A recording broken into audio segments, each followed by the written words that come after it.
Hey everybody, my name is Jenny and welcome to Veritable Volatility. So, my recent, most newest addition to my little fragrance hoarding collection addiction problem is little poisons. I'm known as Veritable Volatility or Jenny on this channel, but my original channel is called Arsenic Mayhem, which is where I make music. It's kind of my solo project, although I do have another band called Astral Shadows. I have all that shit linked in the description. But anyways, I've got 2 systems of rating on this channel, my generalized review system, as well as my realgar stars section. If you don't know why, it's called realgar stars. First of all, because it has like a nice ring to it. Second of all, realgar is a mineral, a compound between arsenic and sulfur, and as I was just talking about, arsenic's kind of like my theme, my brand.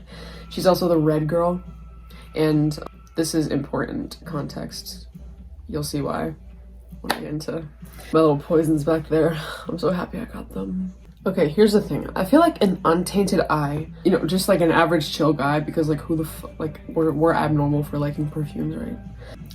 They'd see hypnotic poison, or really any of the poisons in Dior's poison line, and be like, oh my god, this is for the goth girlies, right? It'd kind of like remind them of like maybe Snow White, Poison Apple.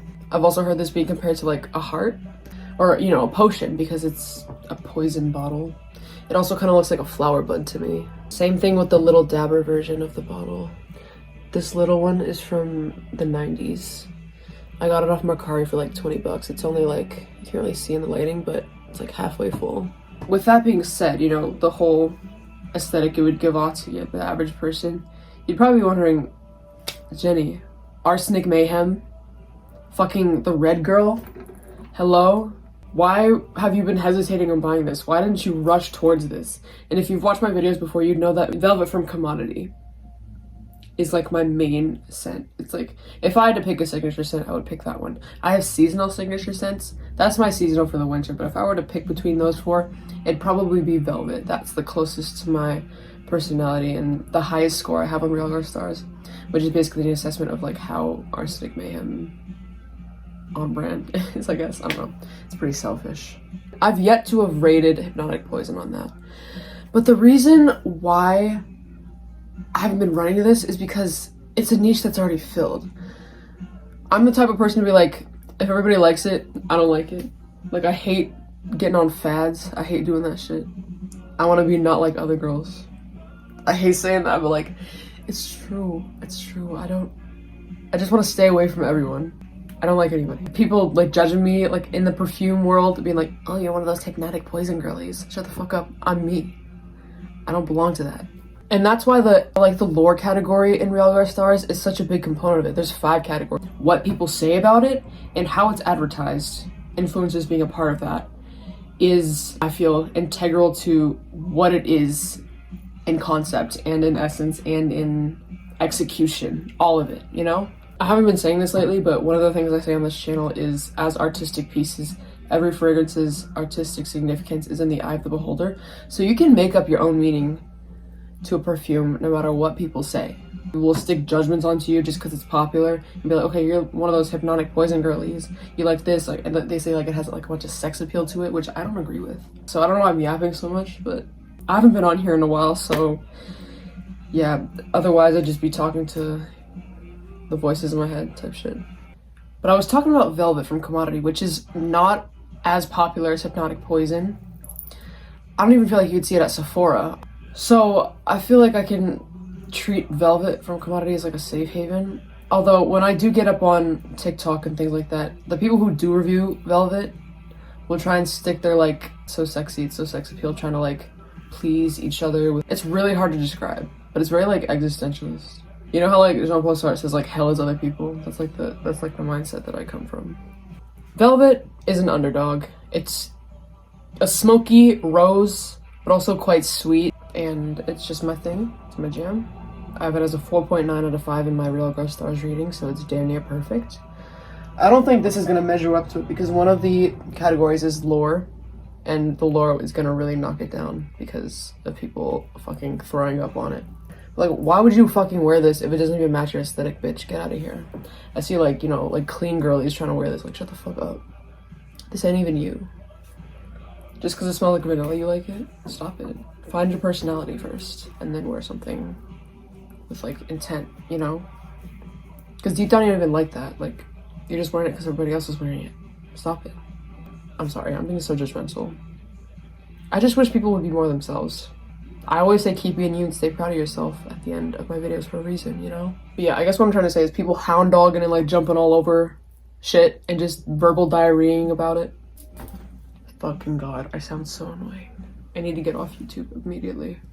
The first thing I have outlined with this video is sort of my first sight impressions. Before I had even smelled it, just seeing it in Sephora and seeing it on YouTube when I seen people like review it.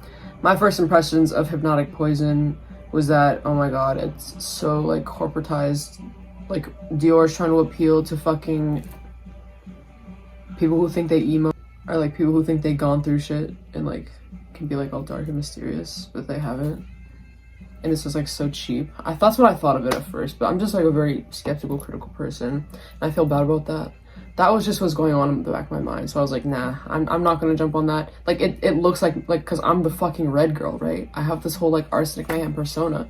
And part of me is like, oh my God, that's me. I need that. And the other part of me is like, well, if everybody else is it, then why should I be, you know? Like I'm not trying to be like everybody else. So I said, nah, I'm gonna lay back on that. I don't like that. I don't want that. That was my first impression of it. As I started learning more about the history behind this perfume, because it's got a deep, rich lore. The original perfume goes back to 1985, like I said. And so I like that. I think that's so interesting. How it's changed, how the public opinion of the whole line has changed. Oh my God, literally 40 years, because 85 now it's 2025. I'm in SSRI mode. I'm not even alive. I'm trying to get off of those damn meds. They make my life miserable. They really do. I fucking hate them. Someone has to do research on BPD and SSRIs because like they fucking suck with me. They say it's supposed to take away anxiety and depression, but honestly, it makes me just more numb. And it makes me forget everything. Yes, it takes away the thoughts of like suicide and fucking wanting to hurt yourself and being so down on yourself all the time. But it also takes away like the excitement in your life, you know? I feel like I'm just done with everything, bro. Like, I'm sorry. I'm getting so off tangent. Let me stop. As I started to learn, sort of like involuntarily, just like because I love watching fucking perfume videos on YouTube, and I came across like the history of poison. I'm like, oh shit, I didn't know that Dior's Poison had so much history. I didn't even know that Hypnotic Poison was a flanker, because people be talking about this shit all the time. I don't even think they sell fucking original Poison in most Sephoras. They just have like Poison Girl and Pure Poison and Hypnotic Poison. They don't have the original, which is such a disservice because this girl started it all. And this isn't discontinued or anything. They just, I guess like the fucking Sephora people choose not to sell it in stores, I don't know. And so when I started to learn more about Poison, I was like, oh shit, maybe this could be my little secret that nobody knows about. Because, you know, I like to be different and edgy and mysterious, you know what I'm saying? But like, it's not me. First of all, it's purple. Second of all, non-realgar star notes. I have a list of notes that fit the criteria, and if a perfume has any notes that aren't on that list, I gotta chop it some. Like, it loses some points on my rating system. On Fragrantica, all the poisons have like so much shit listed as notes, but when you look on the Dior website, which is like up to date, because like, you know, it's the source of where these fucking perfumes come from, it only has like 3 for all of them. So the main 3, I guess, of Poison are coriander, which is like kind of spicy and like peppery, tuberose in the middle, and opopanox in the base, which is sort of like a myrrh resinous gum that grows in Africa. Yeah. I just have a problem with the fruits. That's the only thing I have a problem with. And just the whole vibe of it. And the color, obviously, purple is against my color scheme. That's another thing, the bottle and the color of how it looks, basically. That's another part of realgar stars. I take away points because of that. This can't be my thing, basically. If I were one of the poisons, it'd still be Hypnotic, even though it's all dogged on. But back to my original point. The more and more I started becoming so infatuated with the history behind Poison, and the more I watched the original, like, ads, I'm gonna see if I can splice some in.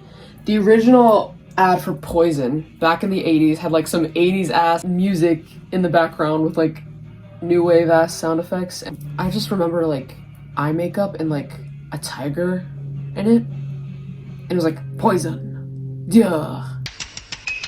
Poison. Dior. Poison.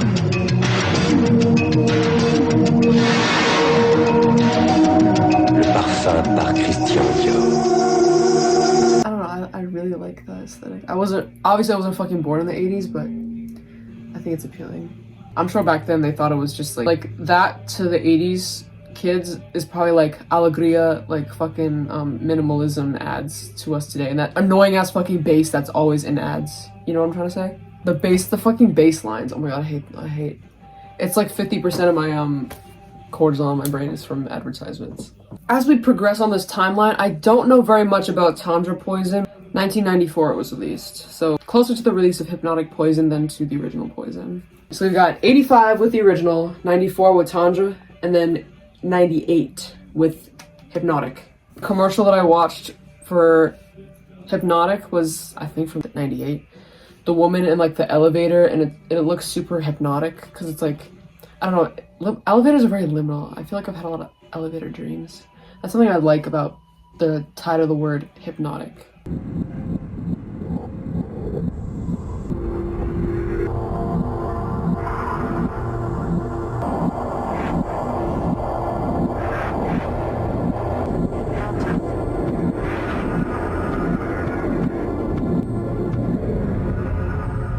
Hypnotic Poison from Christian Dior. Hypnotic puts somebody to sleep, sort of like degrade at someone's consciousness, which I think is cool. You know, church hymns and godly things being described as hypnotic, which is why I hate like blatant sexualization in advertising. That's just one of my values. I don't know, you don't have to agree with me. This is something I would never do to anybody. I would never try and stick my values onto somebody else. We're all different. I mean, humans are all fundamentally the same, but we all like have had different experiences and have different values as a result of it. So my message is figure out your values and stick to them. I'm just trying to express my own because I'm trying to share the sentiment that we all need to tap into that, you know? And I think like as I slowly figure out my values on this channel and sort of learn how to articulate them, sort of you'll be able to as well. I'm not trying to influence anybody. That's like my least favorite thing in the world. Obviously we should all respect each other and find harmony, but we shouldn't force each other to be like each other. And nobody's perfect at the end of the day. There's gonna be chaos. That's just my 2 cents. More on the history behind the Poison line. Prior to Poison, we're all like, I think they had Diorissimo, Miss Dior. They're all named after Dior himself, but Poison was the first one to have its own name, which I think is fucking baller. And originality too. And humility, because it's the first damn perfume that was not named after the man himself. Like, come on, bro. This is unnecessary. One thing I like about vintage perfumes, like specifically in 80s and 90s, is like a lot of them were just super like fun. Certain like perfume people share about like the interesting like little dabber bottles that they used to have. Like Dior had like heart-shaped ones. I just bought one on eBay actually. A heart-shaped Hypnotic Poison pendant that had perfume in it, like a dabber, but that's actually what this thing is like. It's meant to be worn as a pendant. People would describe it as gimmicky nowadays because that's the sentiment of today's day and age, is like super minimalist with the clean girl aesthetic and everything. Everybody hates being an individual to an extent. That's something I like about sort of like the 2000s and before. It elicits childlike joy in people, and I just wish things were like that today. Makes me feel like a little girl again wearing a fucking perfume necklace. Like there's this pressure to like grow up way too early. I hate that. And I feel like there were so many little fun like sets they used to make for gift sets and different. I'm speaking about like every band back then. So I'll put some pictures. One thing I also like about Dior is different versions of each. I'm not necessarily talking about flankers. I'm talking about the different versions of different flankers. Well, first of all, I love flankers. People say like, stop releasing so many flankers. It's unnecessary. But that's just because they're influencers and they don't want to keep buying shit they don't actually care about. Because that's what influencers are supposed to do, like buy every single new release. That's why they're fucking sick of it. But I love the creativity. They create fucking flankers for a reason. It's because they want, well, the brands do it to appeal to people, but like, I like it because like I get to pick like which one out of these lines I get to be, and I would be this one because I'm the red poison bitch, of course. I'm gonna continue naming the perfumes as the release dates progress on. Oh my fucking god, I'm scrolling on Fragrantica. Dior just has so much shit. So many different fucking lines. Jesus Christ. I just made a timeline, y'all. Okay, 85, OG Poison. 1990, something called Esprit de Parfum releases, which is kind of like an elixir or an extrait. Whatever, it's kind of unimportant. Tundra Poison, 94. Hypnotic Poison, 98. Pure Poison, 2004, which is sort of like a more jasmine, white floral type of profile. I'm pretty interested in that one, actually. And then Pure Poison Elixir releases in 2006, which is when I was born. The difference, by the way, between an elixir and an extrait is an extrait focuses more on sort of like long wear and just higher perfume oils in general, whereas an elixir typically has the connotation to like richer, bolder, or like spicier or sweeter version of the original profile. So yeah, that elixir releases in 06, and then in 07 we get Midnight Poison, which is also discontinued, as well as the extrait version of Midnight. And then in 08 we get more elixirs, so more squeezies. And then in 2010 we get Hypnotic Poison Eau Sensuelle, whatever the fuck that means. And then in 2013 we get Hypnotic Poison Eau Secret, whatever that means. And then in 2014, Hypnotic Poison EDP comes out, which is a more spicy, licoricey, like smokier, darker, sexier version of the original Hypnotic Poison. And then also in that year, the original Poison and extrait version comes out. Kind of weird that like the latest extrait to come out was of the original. I guess they were just trying to make a comeback in 2014. The first extrait that came out was Hypnotic, I forgot to say that, in the year 2000, and then Midnight in 07. 2016, Poison Girl. 2017, Poison Girl EDT. And then in 2018, Poison Girl Unexpected. So, I guess Poison Girl is just supposed to be like a more modern version of all this shit, which, yeah, whatever. More appealing to the young girlies. So yeah, Poison's a big family and it's got a history. That's my girl. This one's me. The one that started the Hypnotic Poison craze. The original Hypnotic Poison, not the EDP. Not the EDP, which by the way, whenever I say EDP, it just reminds me of this film. Not any of the Eau Secret, Eau Sensuelle. I haven't smelled those, but like Secret and Sensuelle are supposed to be like watered ass down versions of just her, which ain't me. I'm not no watered down bitch. I'm a full bitch. I don't know. Apparently, according to AI, Sensuelle refers to romantic quality, often featuring floral and slightly sweet notes, and then Secret is like mysterious, alluring, with deeper and warmer notes. But who gives a fuck? So now that I've yapped about Poison and the whole family, I'm gonna talk about what this shit actually fucking smells like, finally. I'm gonna start with this original Poison. This little bottle is from the 90s. That's what the seller told me. I don't know. But I believe it, because this juice is really dark, and it's also like one of those dappers, and like, this is like glass. It's one of those... As I was saying, this little glass thing, it's one of this shit. It's not like the like modern dabbers where like it's easy to fucking take off. It's one of these like hard ones. I don't know how to describe it because I just dropped it. That's how fucking hard it is to take off. Whatever. As stated earlier, the original Poison originally listed way more fucking notes. On the top, plum, wild berries, coriander, anise, Brazilian rosewood. In the middle, tuberose, incense, white honey, cinnamon, cocoa nuts, carnation, jasmine, African orange flower, rose. In the base, vanilla, amber, sandalwood, chili chocolate, musk, vetiver, vanilla cedar. But what I get the most is plum is quite intensive, like, and incense. Incense is so strong in this motherfucker. Tuberose, I do get. Tuberose is white floral, but like more green facets to it. I do get the tuberose more than anything. Any other white floral. Tuberose is the strongest. Oh, Popanox, yes I do. I get this like whole like vintage myrrh type smell, old vintage basement. The only three things that are listed now are the Popanox, tuberose, and the coriander. But again, that's the old version, so I don't know what the new manufactured bottles smell like, but the coriander is quite like peppery on the top. Like it smells a little bit like cooking in that way, but like not in a off-putting way. And then there's just like this really heavy Papanox like resinous base. It's really smoky. And then the other thing I get the strongest is the incense, and that ties into the smoke too. It's way more gothic and like mysterious than this one. But I'm sure if I had an older formulation of this, again, it would just smell more vintage and like mysterious. But I don't know. I mean, I did order that little heart-shaped pendant of this, so I'll update y'all soon. But this one in comparison, same deal. Back in 98, lots of more stuff were listed. On the top it had coconut, plum, and apricot. Middle, Brazilian rosewood, jasmine, caraway, tuberose, rose, lily of the valley. And the base, vanilla, almonds, sandalwood, and musk. But now, the only thing that Dior lists is on the bottom, vanilla. In the middle, fucking, jasmine sambac. And the top says it has almond. And yes, the almond is quite strong. Like, this is very, like, bitter opening. And this bottle is from 24. So it's the newest formulation with the silver letters. Before it was gold. Like, this one has gold letters. I hate that they changed it to silver because I'm a gold girl.